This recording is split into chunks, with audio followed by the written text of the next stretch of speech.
For today's video, experience ko ngayong araw. Nakulong ako sa banyo. Mariusep, ilang oras kang sisisigaw doon. Walang nakakarinig sa akin.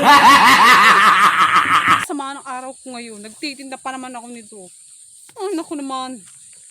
Dito tayo ngayon sa bundok. Kahit bundok ay masayang manirahan dito. Nakikita niyo yan? Huwag kayo lagi sa syudad. Dito rin kayo sa bundok minsan. Dito yan sa Sariaya, Quezon, Barangay Mamalauno. Kung ano yung nakikita nyo, ano kayo?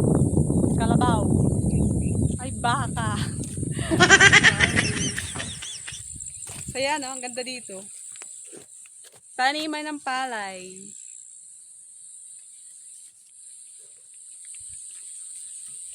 Ganda.